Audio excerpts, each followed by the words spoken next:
You see, you didn't fight though. Well, why didn't you fight? If it hurt, if you were frightened, if somebody came near you to hurt you in some way, then why didn't you fight?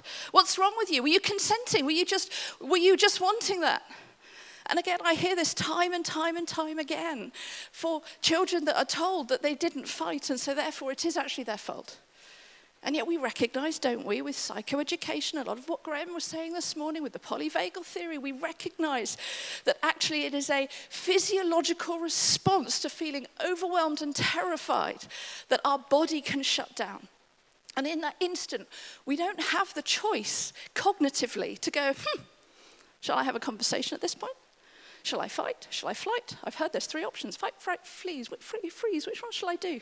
It's not a cognitive response. It's a subconscious, immediate, instinctive, primitive response. How we cope and survive in the face of extraordinary pain and terror. Porges says, we forget that some bodily reactions are reflexive and not voluntary. Immobilization in response to life threat is a common reflexive response shared with several other, I can never say that word, mammalian. I mean, that's just ridiculous, species. Our society treats people who don't fight or don't effectively mobilize as if there's something wrong with them. I mean, he's saying it. How many of you believe that's true? If you don't believe this is true, can I just say, get into court with somebody that's gone through dreadful things and hear what the lawyers say, hear what the jury often doesn't say. And I'm so delighted there's this many of you because I go around talking to lots of groups all the time in the hope that they will become people on the jury. Because then you will understand what a physiological response to trauma is and speak up for those people who are actually victims / survivors. It's a neurobiologically adaptive response that you could have made, and it's fortunate that your body made that decision for you, because if you'd fought, you might be dead.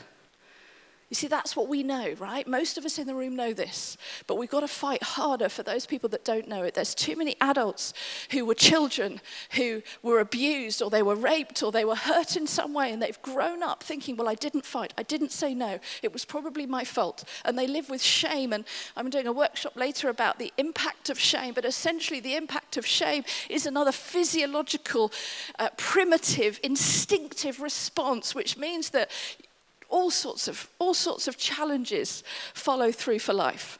And that's not fair, just because they didn't know it wasn't their fault.